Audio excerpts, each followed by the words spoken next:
I'm Bob Brill. He's Eric Kramer. Welcome to Kramer and Brill, a fantasy football podcast, not a video cast as well. You can hear the podcast wherever you get your podcasts, and also you can see the video cast on YouTube by going to my Bob Brill YouTube channel or by finding the links for all of this at kramerandbrill.com.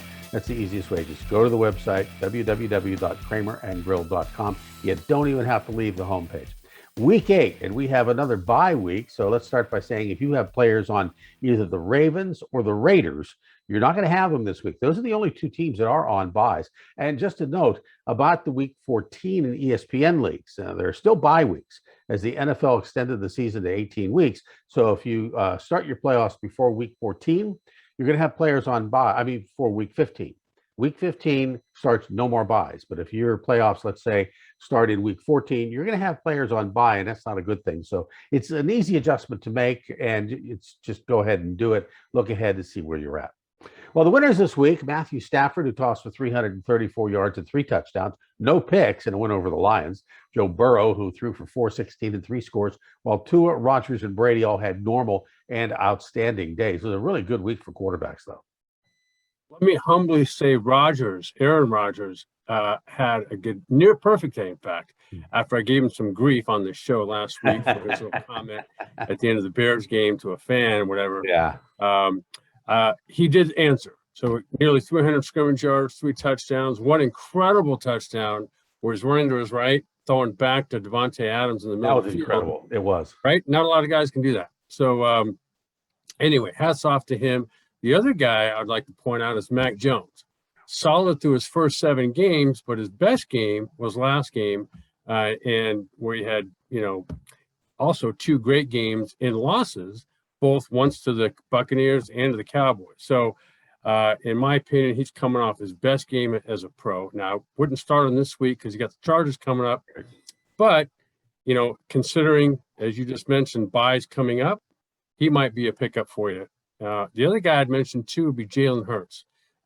He's both legit in the running game and the passing game, where he comes up with both yards and touchdowns in both. The one guy I'd throw out there as not having a good week or even a season is Patrick Mahomes. The question I would pose is, do you start Patrick Mahomes? And, he's had his worst game that he's coming off of as a pro, which he didn't score a touchdown. He's had really a poor season all the way through. And I think, maybe the reason is all this talk of all the things that he was doing that we're going to possibly make him the next GOAT, as they say. Mm-hmm. Maybe in trying to live up to all that and doing all these State Farm commercials, a la Baker Mayfield. My thoughts exactly. Yeah. And the thing is, he has thrown more interceptions this year than he has in his entire career. It's just incredible. Among the running backs, Alvin Kamara, 51 yards and 10 catches.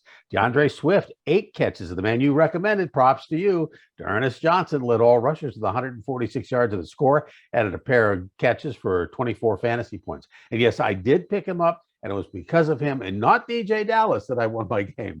Thank you very much, by the way. And the guy I recommended, Khalil Herbert of the Bears, had 100 yards, 5 catches for 18 fantasy points. And Elijah Mitchell also had 107. Melvin Gordon, 18 yards, and Devonta Freeman with 14. Now, that's just a bad side for those two guys. Well, today's NFL, it's mostly a passing league, and all the rules have made it so. But you still got teams like the Titans and the Browns and the Bengals, New England, the Bears, of course, and Tampa, whenever they feel like it, they can run the ball well. So that's brought guys like Cordero Patterson into the mix, as you pointed out early in the year, because he brings it not just in the running game, but the passing game too. He's not dominant in either, typically, but he brings you both. And then the other guy I would mention here is Damien Harris with the Patriots, because they've got a young quarterback in Mac Jones. And they've been committed to the running game the last several years, and they still are. And so Damien Harris has been the recipient of last 2 games. He's gone over 100 yards. Last 3 games, he's got 4 touchdowns. So I think he's a potential pickup for a lot of people that might not know that. And go ahead. No, go ahead. I was going to finish up with Aaron Jones, is the guy who really hasn't lived up to the expectations, at least that I'm guessing a lot of fantasy owners have had. He's not really busted out in in any sort of meaningful way, running the ball or receiving. And that's something that if I'm going to guess that a lot of fantasy owners picked him up in the draft, that would be concerning to me. Every touchdown, he's getting a lot of money, though. Huge contract that he signed. My God. Per yard and per touchdown, you're right. He's up there salary-wise. Wide receivers, Cooper Kupp led all receivers with 10 catches for 156. But Jamar Chase had only 8 catches, 201 yards and a score. My gosh. A.J. Brown, 133. Terry McLaurin, 7 for 122 and a touch. We talked about him last week, that he was one of the only 2 guys on that team that you'd want to start, and he came through for you. Well, you mentioned, Pitts with the tight end for Atlanta is finally starting to hit his stride a little bit. Had a big game, had a couple of big games these last couple of weeks. And then, with Ryan throwing well, you'd figure Ridley would be getting in there, and he scored, but he still hasn't really hit his stride. Certainly he would have gotten drafted this year in fantasy, but I don't think he's really come up. Maybe this will be the week because they're at home against Carolina, who just got steamrolled by the Giants. Yeah. So, maybe Ridley shows up from here on. Who knows? The other guy I'll point out, though, that I think is going to be strong is Mike Williams. And that's the Chargers receiver he's leading their team in touchdowns with 6. They're home this week against New England. And I just think I can't say enough good things about him in the expanded role he now has with the Chargers. Losers this week, Geno Smith, Jimmy Garoppolo, as well as you mentioned, Patrick Mahomes. Aaron Jones had 6 carries for 19 yards. Julio Jones, 2 catches for 38 yards. Those just aren't going to make it, especially for Julio Jones.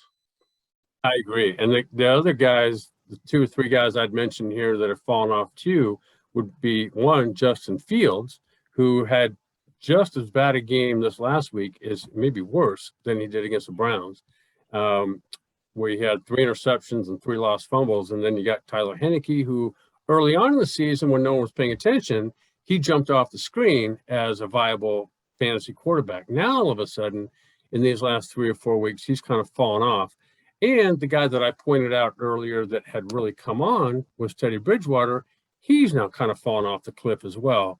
And the last guy that I'll mention is Sam Darnold, who didn't even finish the game last week and just looked befuddled the entire game. I think his confidence is now not what it was early in the year. Yeah. And so I think people who, he would have been a guy that didn't get drafted fantasy-wise, but I'm thinking the way he played his first 2 or 3 games, maybe somebody picked him up thinking, hey, there was activity. I'm going to beat everyone else in my league to the punch here. But I think he's now turned into a post-draft, dud. Yeah, I agree with you. And there was a lot of activity on him after the first 2 weeks. This is the part of the show where we pat each other on the back because we like the aforementioned Dearness Johnson and Khalil Herbert. Both were among the leaders. Mike Evans, who had 3 TDs, and Michael Pittman, who had 105 and a score. You loved A.J. Brown. We were both high on Fournette. Jonathan Taylor, you liked 2 of this past week, had a really good week. I like Mac Jones. Well, the tight ends you like were Kyle Pitts, as mentioned, 163 yards, breakout game for him. I like Gesicki. We were solid there. We did overlook Uzomah, however. We were off him for a week, and then now all of a sudden he catches 3 catches, 2 touchdowns, and 91 yards. I mean, so where is this guy at? I mean, he's like all over the place. You never know when to start him or not. He's 2 out of the last 4 games, he's gone off, and the other 2 he was just like really pedestrian. Yeah, and I'll take that. I'll make my mistake admission about Uzomah. The first thing that jumped out at me watching him in that first game was his athleticism, and he hadn't lost it. He still got it. My thought was, hey, there's so many other weapons on that team. Is he going to be able to consistently do it? So, as you mentioned, he kind of fell off those next 2 games and hadn't really done anything before the one breakout game. But here he went off. And so, again, with players on teams like the Bengals and, say, the Chiefs, it's hard to know which guy is going to come because he, as good as he is, that particular game might be going to one of 4 or 5 other weapons. So the other guy that I'll point out here, too, is Jameis Winston. He's a guy who, if you remember back to the offseason, was battling it out with Taysom Hill.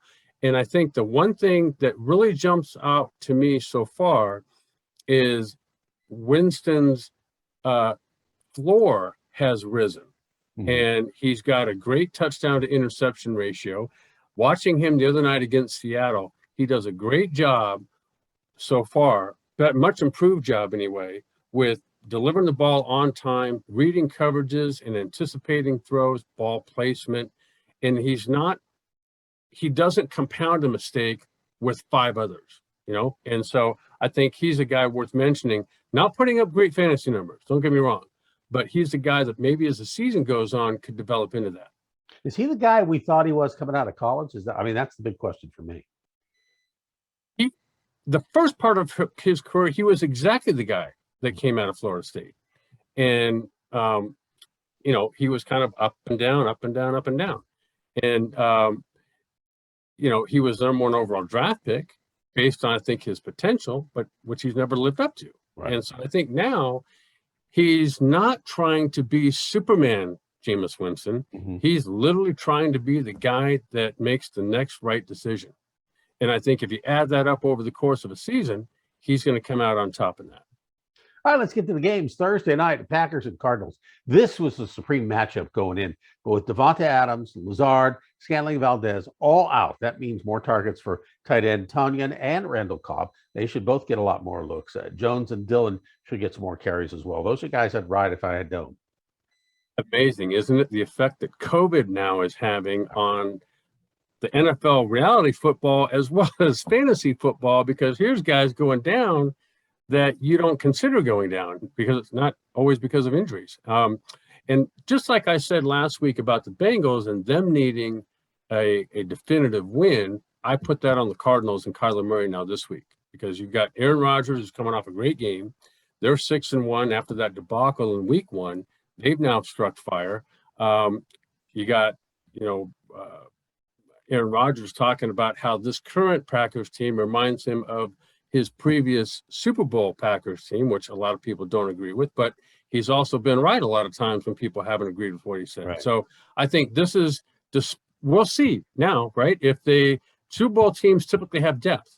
And so, as you mentioned, they've got some frontline starters in the receiving corps out. You got Aaron Jones, who hasn't really performed yet. Who's going to be the next guy to step up if they really are a Super Bowl contender? Because this is also a game that they'll need to win to prove if he's right on that assessment or not.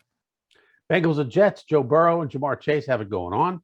I like this pair really as an all-time future setting, like maybe Peyton Manning and Rodney Harrison. Maybe too early to say that, but they have the potential to do that. They could be great, and they could be that good mix. Mixon, of course, is solid, and I'm not going to diss Uzama this week.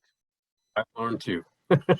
So I think, talking about the Jets, who in the heck is Mike White at quarterback? The only Mike White I have ever associated is the guy that used to be the head coach at the University of Illinois, who actually recruited me out of Pierce College.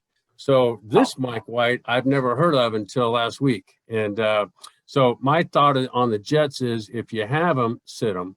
And if you don't have them, good for you. Yep. Titans and Colts. Which Carson Wentz is going to show up this week? I like Taylor. I like Pittman as usual. With T.Y. Hilton, he's questionable this week, and I think the Titans defense is going to crush Wentz anyway. Well, for the Colts D, who's going to stop the dual threat Derrick Henry now? We know about his running ability, but now the guy throwing touchdown passes. So, as far as the Titans go offensively, Tannehill's been playing solid, managing the game well, making good decisions, but fantasy-wise, not bankable. A.J. Brown's really the only true receiving threat they have now. Rams and Texans. Rams on a roll now, and after a big one over the Lions, emotion-wise, there should not be a letdown. Kupp, Stafford, and the defense are solid here. I do like Sony Michel here because I think the Rams get off to a fast start in this game, and they never look back. And that's when Sony Michel is at his best, and that's when Sean McVay likes to use running back. So I think Sony Michel, even though he had nothing last week, is a really good play here. I would put him in if I had him. Well, the guy, I'll just say one comment about the Rams. The guy I would play if I had the Rams or Darrell Henderson. If I had him, that's the guy I'd play, because the Texans have not allowed a lot in the passing game, at least touchdown wise, but you can level the village running the ball against them. And as far as the Texans go, they can't run, they can't throw. There's no one to catch the ball. Next. Yeah. Steelers and Browns. Steelers may be catching the Browns at the right time. They're coming off a bye week, so everybody's healthy. The Browns are hurting. I think the D will keep Johnson in check, and Mayfield likely won't play again. So play Ben, Najee, Claypool, along with Deontay Johnson. And if you are looking for a tight end in a bye week, it's not a bad pickup. Pat Freiermuth, he's solid, and he's been starting, and he's been getting more looks than Eric Ebron or anybody else on that team. All right, pump the brakes, Steelers fans. You've won 2 in a row against 2 in a Denver. row. Hold on, we won 3 in a row because we had a bye last week. Consider that. Hold on. Right. At least a non-loss counts as a win sometimes. But the 2 wins are against Denver and Seattle, currently 2 of the worst in the league. Yeah. And meanwhile, Cleveland won without any running backs anyone's ever heard of prior to that game, and along with Mayfield. And the guys that came in and replaced him, both Keenum and Johnson, actually did very well. So unfortunately, to me, Cleveland's not the team the Steelers want to play right now. And the Browns defense is pretty good themselves. Excellent, in fact. So I think Ben's old and playing old. Sure, he rejuvenated himself at least for a game or 2. But I think what we're going to see moving forward is what we saw the first part of the season. Keenum, yes, sir. No, go ahead. Finish. I was going to say Keenum, in my opinion, is going to throw for 225, 250, couple touchdowns, no picks. Johnson goes over 100 yards again. Okay. Well, we'll have to see on that one. I think there's going to be a couple picks in there, but that's okay. Did you happen to see the video of Mike Tomlin at his news conference? I did. Yep. He took Carson Palmer. And for those that don't know, Carson Palmer made mention that Mike Tomlin might be it'd be a wild card, but if Mike Tomlin wants to leave Pittsburgh, he could be the next head coach at USC. And there's a great, about 18-second video. You go to the Steeler website or ESPN or anywhere and see Mike Tomlin's response to that. It is classic. First of all, it's classic Tomlin, but it's definitely classic. He just rips everybody's like, okay, move on, done. I don't want to hear about it anymore. I got the best job in pro football. Why would I go to college football? Yeah, they should. I think the quote that I loved was when he said, "There's not a booster out there could write it a big enough check." True enough. I mean, if there's a way to deny that you're ever going to be interested in anything other than where you are, that's the way to do it. It was it. Eagles at Lions. Eagles D is solid. The offense I'm still not sold on. Although if you're going to have if you have Jalen Hurts, I'd play him this week. The Lions are getting better, but not yet. Miles Sanders is questionable, so Gainwell might be an interesting pickup, especially in the passing game in a bye week. And the Lions, I'll say, they've impressed me with just as a team, the way they play with grit. They're resourceful. They don't have any huge fantasy players yet, but don't fall asleep on this as a team like the Rams did a few times. I mean, they got fake punts, they got reverse passes. Don't be taken by surprise by an onside kick or 2. I mean, they're all in play with the Lions at this point. They're a desperate team looking for their first win. They're at home, and they've been excruciatingly close in several games. So no one on the Lions that I would start fantasy-wise, but this could be their week to get their first win. They had 3 kicking plays that were fake and worked. They opened the game with an onside kick. They had a fake punt and they had a fake field goal. And it was like all 3 of them worked in the last game. That's what I'm saying. And the fake punt was like deep in their own territory, like around the 25-yard line. You were at that game, right? What's that? Were you at that game? I was, yeah. I was sitting way up high, but I was there. I heard there was a game going on underneath, so I found myself watching on the big screen more than actually feeling itself. Pretty impressive place. Yeah. 49ers at Bears. Now, I have to say, man, the Bears looked totally inept this past week. I mean, I couldn't see a team that looked this confused, this unaware. And they played, and now against the Niners, who are really depleted. I would say more of the same, but it may be the week they get it right because the Niners are just depleted. And for the Niners, you're starting, the only 2 guys I think you're starting are Deebo Samuel and Elijah Mitchell, who came from out of nowhere as well. Well, you think back to where the way Justin Fields and that Rams, not just the offense, but the defense got shredded by the Browns. Everybody was thinking, okay, Nagy needs to get fired and Justin Fields should demand a trade, or if that was the thing, demand a trade and get one unless Nagy gets fired. Well, the next week they rebounded.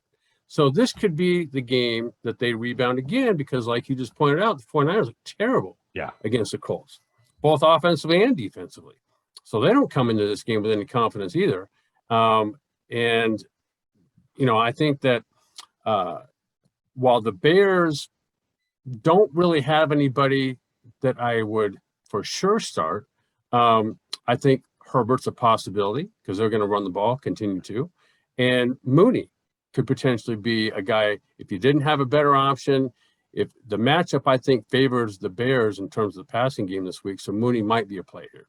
Yeah, I like Herbert again. I really do. I think he's I don't think he's ready for a bad game. And like I said, the 49ers just don't look good.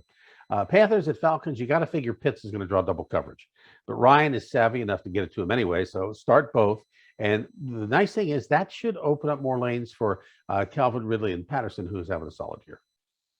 I think you're right. I think that several weeks ago when you pointed out that Patterson was now, you know, a definite consideration in fantasy, he's been ever since. And so as I pointed out, he's not really overpowered. He's not going to dominate. He's not going to show up to this game or any game and rush for 150 yards. But he's going to get 60, 50, 70 yards rushing. He might get the same or more as a receiver, likely to get in the end zone. So, and they're playing a very weak and depleted Panthers team that's playing with any confidence, whereas the Falcons are now. They seem to have turned things around. So I think that the Panthers, you know, that you don't even know who's going to play quarterback, at least I don't yet. McCaffrey's still out. And there's really not knowing the quarterback situation. It doesn't really matter who, whether it's Walker, the backup, or Darnold. I don't think either one of those guys spells anything good for DJ Moore as a receiver. Dolphins at the Bills. I think on the Dolphins, you get Gesicki and Waddle, and then you just stop there. Well, and you know, looking at the Bills, they had a tough loss, against Tennessee a couple weeks ago, but they still put up 31 points doing it. And now they're fresh off the bye. I would look for the Bills offense to make a statement against Miami in Buffalo. So I say for the Bills, all systems go, all players go. Patriots at Chargers. Like you, I'm a little wary of Mac Jones here because despite his coolness under fire, the Chargers are an explosive defensive team. So I'm not a big go on him. And if I like any New England running back, I like Bolden this week. I know you like Harris, but I like Bolden. I think it's Bolden's week to shine because, you know, we constantly deal with this Belichick, who's going to be the running back of the week, you know, and it's kind of hard to go. So I'm taking a flyer and I'm putting Bolden out there. You're right. You're right. I mean, Belichick could have walked to the locker room this week and seen Damien Harris eating a potato chip and not like that, and therefore he's not going to start and play. Who knows? But so the Chargers, though, I mean, they're coming off a bye. They're already one of the top teams to me in the NFL. I mentioned Mike Williams earlier, and if you have Herbert, you're going to start him no matter who you play. And then I love Austin Eckler. He's getting you points both rushing and receiving, and he gets in the end zone. So I think the Chargers continue to pick up where they left off. Jaguars and Seahawks. Seahawks are a mess. So no on Geno Smith, yes on Metcalf, and yes on Collins if he plays. And that's the question mark. I don't like anybody else on that team, though. Well, the Jags, they're coming off their best game against Miami back in London, right? Now they're coming off a bye week. And I think James Robinson has still been strong all year long, just like he was last year. I'd even keep an eye on Trevor Lawrence. He's a guy that if he plays well this week, that means he's on the uptick and has been all year.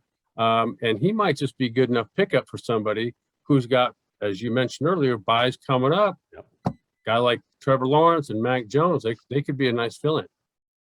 Washington and Denver, I like Antonio Gibson, McLaurin, and nothing more here. McLaurin especially. He just seems to do it every week, no matter what the competition, no matter what, he just seems to be there. And Antonio Gibson's just solid too. Well, I'll say this, like Bridgewater, I was high on earlier in the year, but he has, for some reason, I don't know why, he's figured it, he's been stumbling. You know, he's served up some interceptions that kind of question, why would you even throw there? because he squarely hit the receiver. I mean, the safety right between the numbers.